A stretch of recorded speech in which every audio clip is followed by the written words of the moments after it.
আলহামদুলিল্লাহ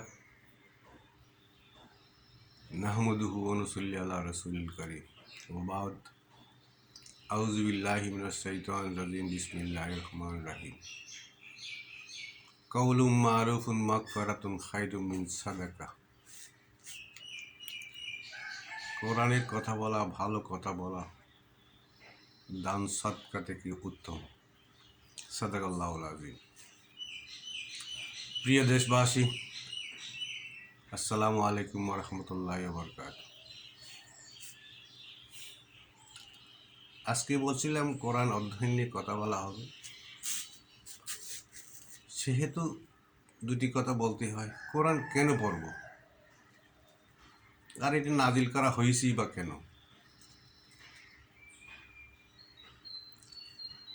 এই কোরআন নাজিল হয়েছে হেদায়েতের জন্য। এটা টেক্সট বুক অ্যান্ড এক্সপ্লেনেশন বুক। কোরআনের কোনো তফসিল লাগে না, তবু মানুষ লিখে যাচ্ছে। যাক, ওই বিষয়ে আমি বিতর্কে যাব না। তফসিল লেখা নিষেধ, কোরআনে তাই দেখা যায়। এখন কোরআন একটা হেদায়েতের গ্রন্থ, সুতরাং কোরআন পড়তে হবে, কোরআন বুঝতে হবে, সেই হিসেবে আমল করতে হবে। না হলে আমরা বলতে পারবো না আমি কি মুসলিম, নাকি আমি হিন্দু, নাকি আমি খ্রিস্টান, না আমি ইহুদি অথবা নাসারা, না কিছুই না। এটা কিছুই বোঝা যাবে না যদি আপনি কোরআন না বুঝেন। সেই জন্যই আর একটা কথা, এখন কেউ এখানে পৃথিবীতে পরকালে কেউ কারো বোঝা বহন করবে না। এটা কোনো সময় অনেক জায়গায় অনেক আয়াত আছে। কারো কোনো সুপারিশ চলবে না, কেউ সুপারিশ করতে পারবে না একমাত্র আল্লাহ ছাড়া, অথবা আল্লাহ যাকে বলে। এগুলি কোরআনে পাওয়া যায়। আপনি ওই আয়াতুল কুরসি খেলে সেখানেও পাবেন, মানজাল্লাযী ইয়াশফাউ ইনদাহু ইল্লা বিইজনিহি। তুমি কাকে পাবে আমি ছাড়া তোমার শেফায়েত করার জন্য? কেউ নেই, নাথিং, কেউ বলতে পারবে না। নফস নফস, যার যার আমল। তাহলে আমরা আসি কোরআন অধ্যয়নের ব্যাপারে কি দরকার। কোরআন অধ্যয়নের ব্যাপারে প্রথম দরকার যেটা হল ইন্টেনশন, নিয়ত। আপনি কোরআন কেন পড়বেন, হোয়াট পারপাস? কি হেদায়েতের জন্য, নাকি অন্য কোনো কিছু? না আমি বড় আলেম, আমি আমি অমুক সময়, এরকম কোনো একটা চিন্তাধারা মনে আছে, তাহলে এগুলো তওবা করতে হবে, আল্লাহর কাছে তওবা করতে হবে যে আল্লাহ, আমি কিছুই জানি না, তুমি একটা কিতাব পাঠাইছো মানুষের হেদায়েতের জন্য, তুমি আমাকে হেদায়েত করো। হেদায়েত আবার দুই রকমও হতে পারে, কারো চাইতে হয়, কারো না চাইলেও হয়।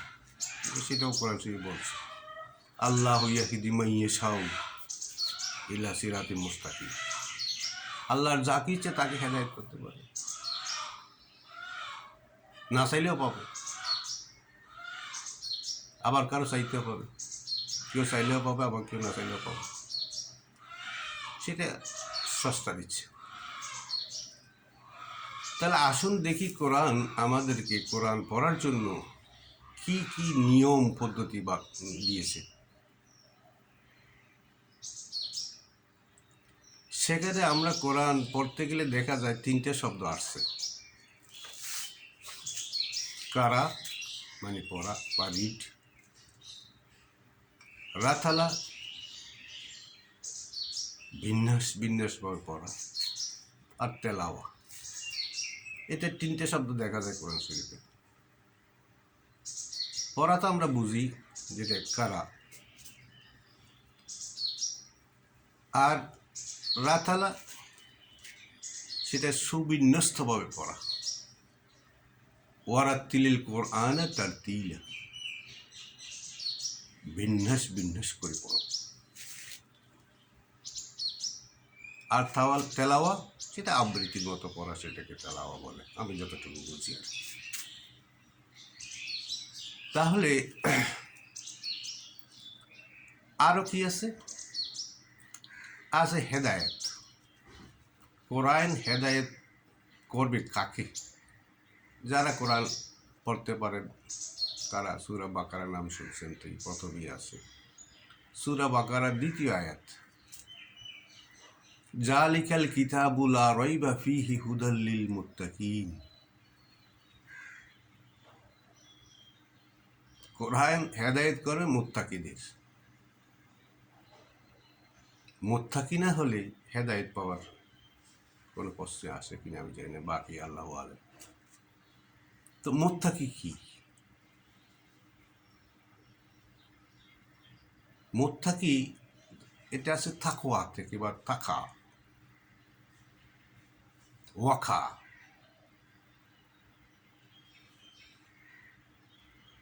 থেকে, যারা সত্যের উপর দণ্ডায়মান থাকে তাকেই মুত্তাকি বলে। আমরা বাংলা করতে গেলে ফরেস্টগার বলি, আসলে ঠিক এটা পুরোপুরি মিনিং আসে না। মুত্তাকি হলো যারা যারা আমলে কম হতে পারে, ইমানে স্ট্রং, সেখানে কোনো শিরক ফিরিক নেই, এটির উপর দণ্ডায়মান থাকে কে তাকা বা ওয়াকা বলে। ওই সমস্ত ব্যক্তি কোরআন থেকে হেদায়েত পাবে, বাকি আল্লাহ। এরপরে দেখি সূরা আলাকে প্রথম যে আয়াত, এটা সবাই জানেন, ইকরা বিসমি রাব্বিকাল্লাযী খালাক, আল্লাহর নামে পড়ো। ওইটা ওই হেদায়েতের জন্যই বলা হচ্ছে। তারপর কি আয়াত পাওয়া যায়? এটা সূরা বাকারার 121 নম্বর আয়াতে গেলে পাওয়া যায়। সেখানে ওই যে তার তিলের কথা বলা হয়েছে, এই আয়াতটাও এখানে এই আয়াতের সাথে নির্ভরশীল। ওরা তিলের কোরআন আর তার তিলে, তুমি কোরআন পড়ো বিন্যাস বিন্যাস করে, ভাগ ভাগ করে। সেটি এখানে এই সূরা বাকারার 121 নম্বর আয়াতে যেটা আল্লাহ সুবহানাহু ওয়া তাআলা বলছে, আল্লাযীনা আতাইনাহুমুল কিতাবা ইয়াতলুনাহু হাক্কা তিলাওয়াতি উলাইকা ইউমিনু বিহি ওয়া মান ইয়াকফুর বিহি ফাউলাইকা হুমুল খাসিরুন। আমরা তো জানি কোরআন পড়লে তেলাওয়াত করলে সওয়াব আছে, নেকি আছে, 1 হরফ বললে 10 নেকি। এই কথাটা কিন্তু 10 নেকি কথাটা কিন্তু কোরআনে আমি পাইনি।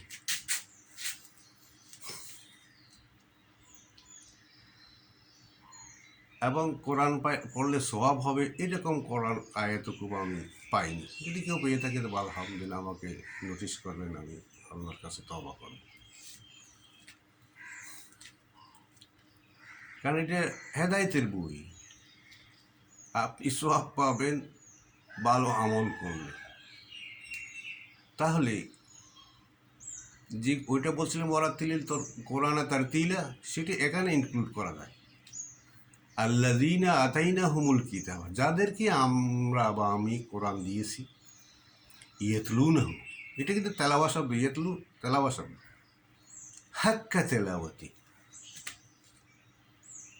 তারা তেলাওয়াত করবে, আবৃত্তি করবে সঠিকভাবে, হাক্কা তেলাওয়াতি, তেলাওয়াতের হক আদায় করে তারা তেলাওয়াত করবে।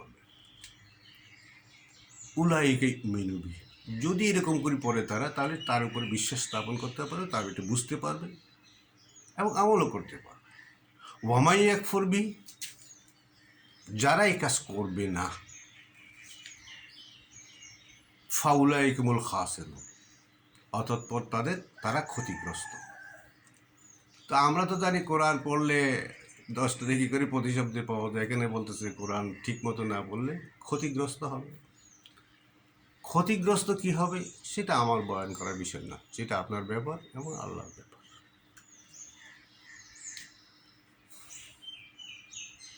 সেই জন্যই কোরআন সার্বক্ষণিক পড়তে হবে।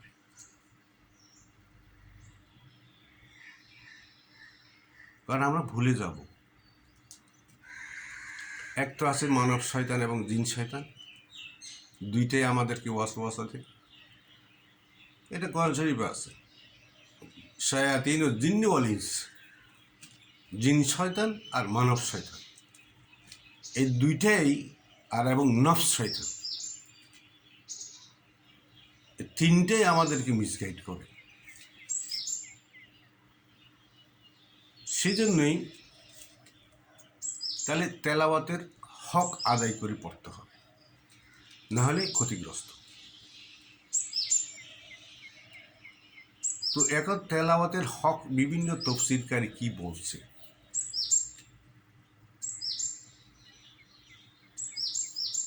আমি ফাতা আল কাদির আরবি তফসির, বেশ প্রসিদ্ধ তফসির, সেখানেও দেখেছি,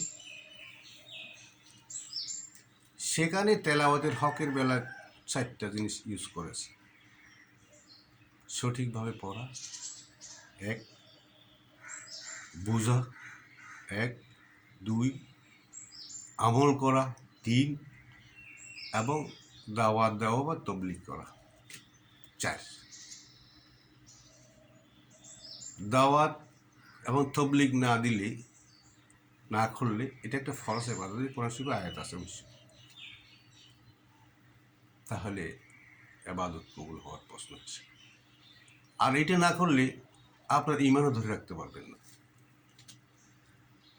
যারা তবলিগ করবে না বা দাওয়াতের কাজ করবে না, সে তার ঈমান ধরে রাখতে পারবে না।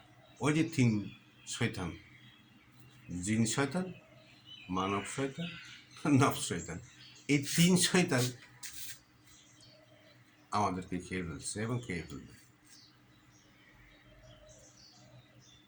তারপর একটা অতি সেন্সিটিভ ওয়ার্ড, যেটা আপনারা সহজভাবে নেবেন, আমি নিচ্ছি, আমি বলছি শুধু তর্কের জন্য নয়, আমি বলছি কোরআন পড়ার জন্য।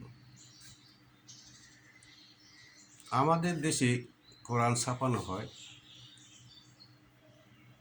বাইতুল বাংলা বাজারে, বিভিন্ন প্রেস,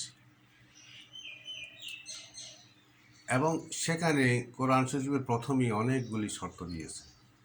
উজু করতে হবে, পশ্চিম দিকে বসতে হবে, রিয়াল নিয়ে বসতে হবে, নামাজের মতো বসতে হবে। এই এইগুলো নিয়ম কিন্তু কোরআনে নেই।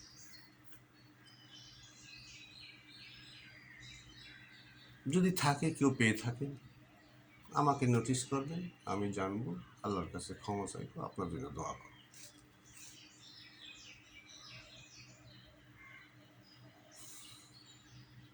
কোরআন পড়লে সওয়াব হবে, এরকম একটা আয়াত বলো না, নাই? আচ্ছা, এখন কোরআন পড়তে কি উজু লাগবে? এই উজু শব্দ কিন্তু কোরআনে নাই। উজু শব্দটাও আরবি শব্দ, ওয়া দোয়া ওয়া হামজা, উদু, উদু, নট উজু। উজু এটা ফার্সি আর উর্দুতে বলে, আরবিতে বলে উদু, দোয়া বা দাঁত যেটি বলে। সেটা উজু শব্দ বা উদু শব্দ কোরআনে আসেনি, আমি পাইনি, সেই জন্য আমি আসেনি বলতেছি। কিন্তু পেয়ে থাকে বা কেউ, ভালো কথা, আমাকে নোটিশ করবেন, আমি আল্লাহর কাছে ক্ষমা চাই, আপনার জন্য দোয়া করব। সেই হিসাবে কোরআন পড়তে একটা জিনিস বলছে আল্লাহ কি করতে হবে, এটা কোরআন শরীফে আয়াতেই আছে, ওয়াইজা কুরিয়াল কোরআন ফাস্তাইজ বিল্লাহি মিনাশ শাইতানির রাজিম। তোমরা যখন কোরআন পড়ো তখন আউযু বিল্লাহি মিনাশ শাইতানির রাজিম, এই 2টা শয়তান চলে গেলে আপনি কোরআন পড়ার জন্য ইন্টেনশন পাবেন। তখন এই দুনিয়ার সংসারের গেঞ্জাম এইগুলি মাথায় থাকবে না। আর এতদিন যা করেছি আমরা তওবা করতে হবে, কারণ আমরা অনেক ভুল করেছি। আমাদের কাজকর্মে কোরআনের সাথে কোনো মিল নেই, গরমিল। তো তওবা কিভাবে করে? তওবা মানে কি? ফিরে আসা। একটা খারাপ কাজে ছিলাম, ওখান থেকে ফিরে আসা, সেটাকে তওবা বলে। তওবার একটা আয়াতও আছে, কিভাবে তওবা করতে হয়। এগুলো সাধারণত আমরা আমাদের যারা ধর্মগ্রস্ত এগুলি এতটুকু আলাপ আলোচনা করে না। এটা করেছে একটা আয়াত, আউযুবিল্লাহি মিনাশ শাইতানির রাজিম। ওয়াতুবু ওয়াসলাহু ওয়াবাইয়ানু ফাউলাইকা আতুবু আলাইহিম ওয়া আনা তাওয়াবুর রাহিম। শর্ত তওবার, ফিরে আসো, ওয়াতুবু ওয়াসলাহু, তোমাকে সংশোধন করো, ওবাইয়ান, এবং মানুষকে দেখাও। বাইয়ান মানে দেখা,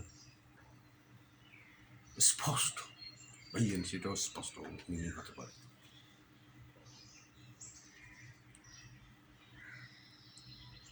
ফাউলাইকা আতুবু আলাইহিম, এরপরে আমি তোমাদেরকে ক্ষমা করব। ও আনা তাওয়াবুর রাহিম, আমি অত্যন্ত দয়ালু তওবাকারী। আজকে আপাতত এখানে শেষ। ভবিষ্যতে যদি ইনশাল্লাহ বেঁচে থাকি আরেকটা টপিক নিয়ে আসবো, সেটা হলো দাওয়াত বা তাবলীগ নিয়ে আগামীকাল যদি পারি ইনশাল্লাহ। রব্বানা আতিনা ফিদ দুনিয়া হাসানাহ ওয়া ফিল আখিরাতি হাসানাহ ওয়া কিনা আযাবান নার। ওয়া আখিরু দাওয়ানা আলহামদুলিল্লাহি রাব্বিল আলামিন। আসসালামু আলাইকুম ওয়া রাহমাতুল্লাহি ওয়া বারাকাতুহু।